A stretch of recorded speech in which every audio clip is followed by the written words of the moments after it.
இது வந்து தஞ்சாவூரில் நம்ம போட்டு கொடுத்துருக்குற ஒரு 3 கிலோவாட் ஆன் கிரிட் சிஸ்டம். இது வந்து ரூஃபிங் ஷீட்டு மேலே போட்டிருக்கோம். இந்த ரூஃபிங் ஷீட்டு வந்து ப்ரௌன் கலராக இருந்தது. அப்போ நீங்கள் பைஃபேஷியல் பேனல் போடும்போது உங்களுக்கு ரிஃப்ளெக்ஷன் வந்து கம்மியாக இருக்கும். ரிஃப்ளெக்ஷன் நல்லா இருந்துச்சுன்னா தான் உங்களுக்கு ப்ரொடக்ஷன் நல்லாயிருக்கும். அதனால் இங்கே ரிஃப்ளெக்ட் ஆகிற மாதிரி white colour paint, oil paint வாங்கி எனாமல் பெயிண்ட் அடித்து விட்டுட்டோம். அதுக்கு மேலே சோலார் பேனல் போடும்போது நல்ல ரிஃப்ளெக்ஷன் இருக்குது, நல்ல ப்ரொடக்ஷன் இருக்குது.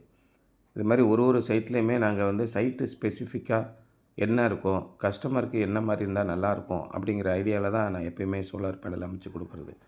ஏன்னா ஒரு கமர்ஷியல் ஒரு நோக்கத்தோடு ஏதோ ஒன்று சோலார் பேனல் போட்டு கொடுத்துருவோம் அப்படிங்கிற மாதிரி ஐடியா இல்லை. இப்போ இந்த மாதிரி வீடியோஸ்லாம் பார்த்துட்டு நிறைய பேர் கமர்ஷியலுக்கு கடைகளுக்கு போடக்கூடியவங்கலாம் கேட்குறாங்க.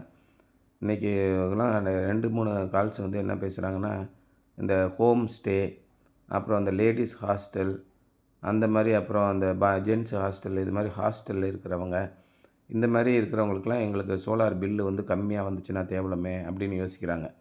அது உண்மை தான்.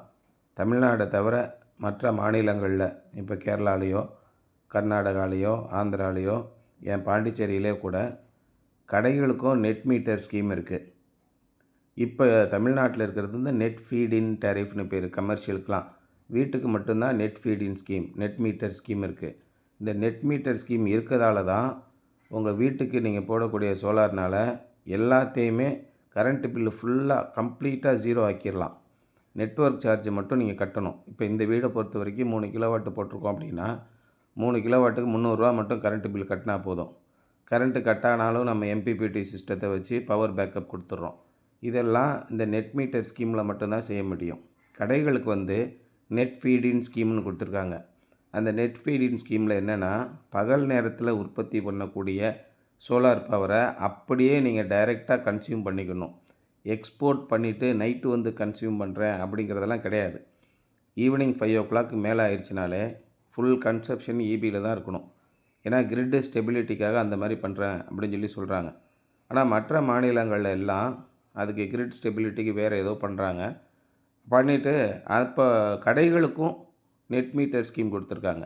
நீங்கள் பகலில் உற்பத்தி டோட்டல் யூனிட்டை பகலில் உற்பத்தி பண்ணிவிட்டு நைட்டு ஆகிற யூனிட்டுக்கு நீங்கள் யூனிட் அட்ஜஸ்ட் பண்ணலாம் அப்படின்னு நெட் மீட்டர் ஸ்கீம் இருக்குது. அட்லீஸ்ட் ஒரு 30% கஸ்டமர்களுக்காவது இந்த நெட் மீட்டர் ஸ்கீமை கடைகள் கொடுத்தாங்கன்னா நிறைய பேர் சோலார் போடுறதுக்கு முன் வர்றாங்க. அவங்கள ஊக்குவிக்கலாம். வேறு ஏதாவது ஸ்கீம் கண்டுபிடிக்கணும்.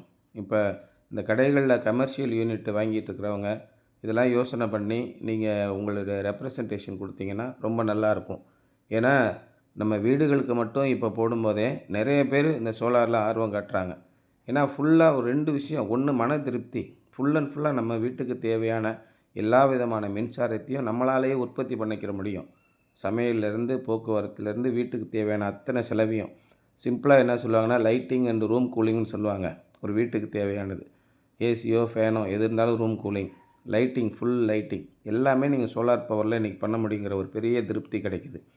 அதே நேரத்தில் எக்கனாமியாகவும் ஒர்க் அவுட் ஆகுது. இன்றைக்கி மத்திய அரசாங்கம் கொடுக்குற 78,000 மானியத்தினால் அதோடு சேர்த்து ஜன் சமார்த்துன்னு ஒரு வெப்சைட் இருக்குது. அதன் மூலிமா எளிய வகையில் நீங்கள் வங்கியிலேருந்து கடன் பெற்றுக்கொள்ள முடியும். வங்கி கடனுக்கு வெறும் 7% வட்டி. இவ்வளோ விதமான உதவிகளை செய்யும்போது சாதாரணமாக ஒரு நடுத்தர வர்க்கத்தில் இருக்கிறவங்க ரொம்ப எளிதாக சோலாருக்கு மாறிக்கிட முடியும். உங்களுக்கு தேவையான மின்சாரம் அத்தனைத்தையும் உற்பத்தி பண்ணிக்கிட முடியும். இதே திட்டத்தை கடைகளுக்கும் கொண்டு வந்தால் எல்லா விதமான கடைகளும் பயன்பெற முடியும். ஏன்னா கடைகளுக்கு இலவச மின்சாரம் கிடையாது. எடுத்ததுலேருந்து ஒரு யூனிட்டுக்கு 11 ரூபா அந்த மாதிரி தான் ஒர்க் அவுட் ஆகுது. Fixed charges, welding charges, electricity taxes இதெல்லாம் சேர்த்து வரும்போது ஒரு யூனிட்டு 11 ரூபா ஒர்க் அவுட் ஆகுது.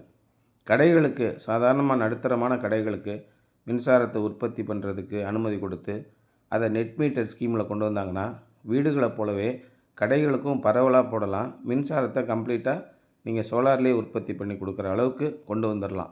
100க்கு 100% இன்றைக்கி சோலாரில் நம்ம வீட்டுக்கு போட்டோம்னா கரண்ட் பில்லே வராது. அது கேரண்டியாக அடித்து சொல்ல முடியும்.